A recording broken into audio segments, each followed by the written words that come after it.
Believing it to have died, the last few remaining buffalo begin to move away.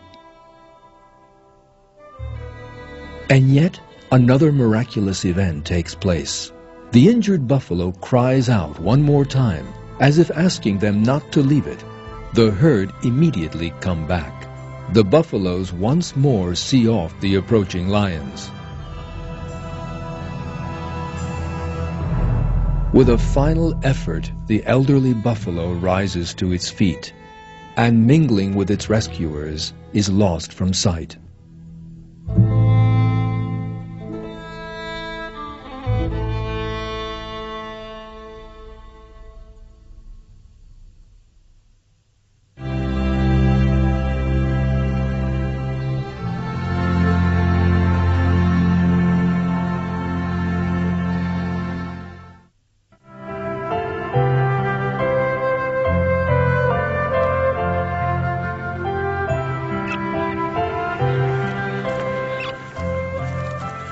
These are Australian parrot chicks. They came into the world 5 days apart from one another. So there are considerable differences between them. The first chick to hatch is much larger than the last. Yet the mother parrot treats them all fairly. Every chick is given as much food as it needs.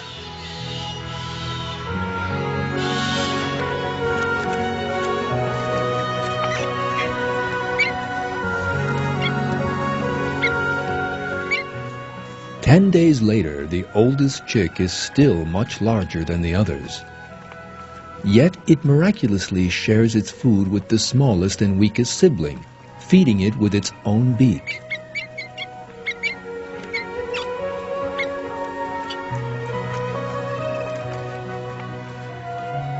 Why does that tiny chick make such a sacrifice? Why does it give its own food to its helpless sibling?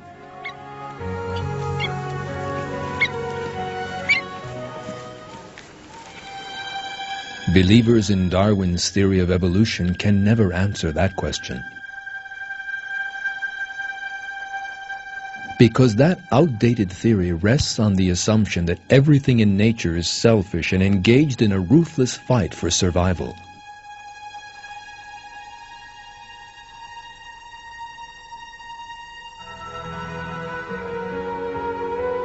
Yet, as we have seen, even a tiny chick shares its food with its weaker and helpless siblings when necessary. All the chicks grow up to be strong and healthy, thanks to the feelings of sharing and solidarity inspired in them by God.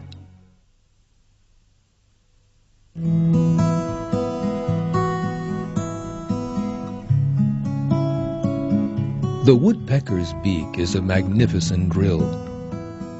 It first bores a hole in the tree with its beak and then puts an acorn in the hole for retrieval later in the winter. This tree contains some 60,000 acorns stored in it by woodpeckers.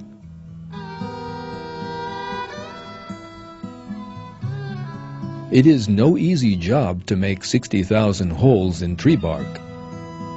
Woodpeckers manage it, however, with great patience and devotion, and then fill the holes with acorns.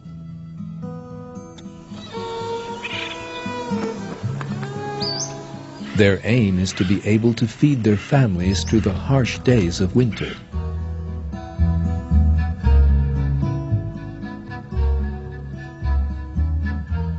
Young members of the family assist in these preparations. Every bird carries out its duty to the letter. Not one neglects to do so.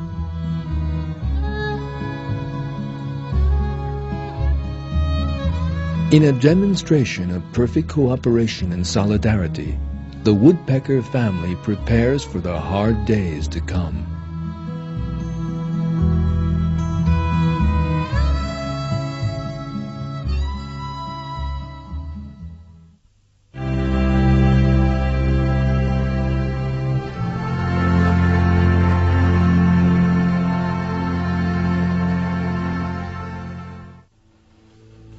Another characteristic of living things that totally invalidates the theory of evolution is the surprising love and affection that can be seen in their behavior.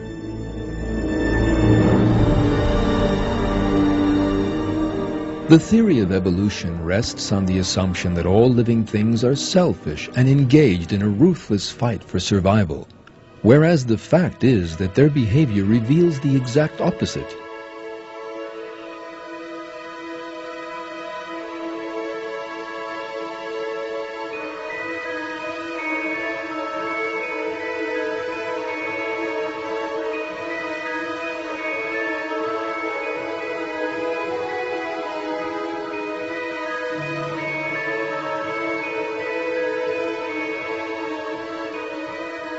This splendidly colored crested bird, for instance, clearly thinks very carefully about how to content its mate.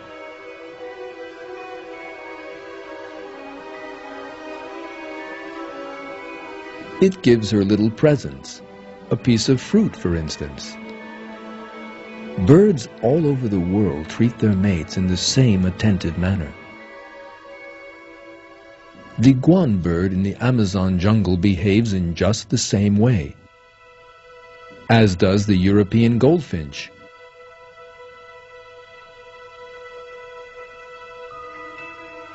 Seabirds like fish, of course, so that represents the best possible gift for them.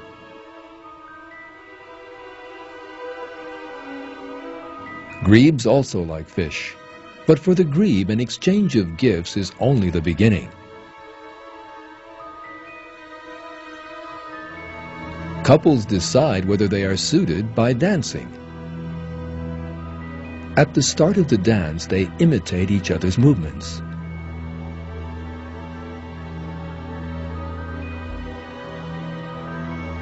Having got to know one another, they move on to the second phase of the dance in astonishing harmony.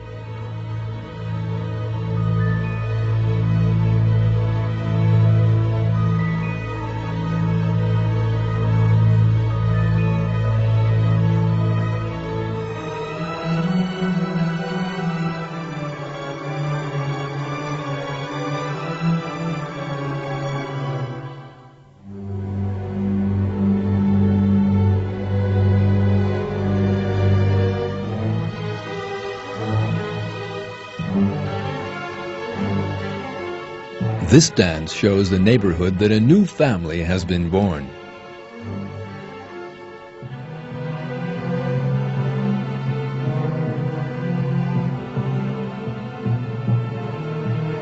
Presents are given once the dance is over.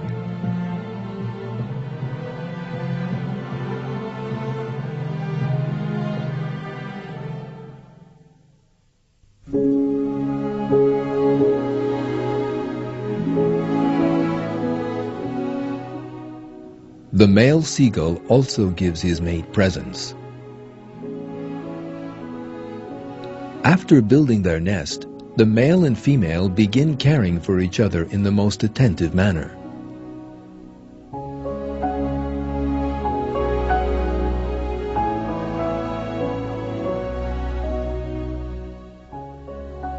Albatrosses behave in just the same way. These great beaks are very sharp and a danger to other birds. Yet, these sharp beaks also allow them to care for each other with great affection and devotion. The theory of evolution that regards living things as selfish and ruthless entities that emerged by chance is unable to account for this affection and harmony. That is because God created living things, and it is God who gives them feelings of affection, self-sacrifice, and sharing that the theory of evolution can never account for. In one verse of the Quran, God reveals that everyone in the heavens and earth belongs to Him.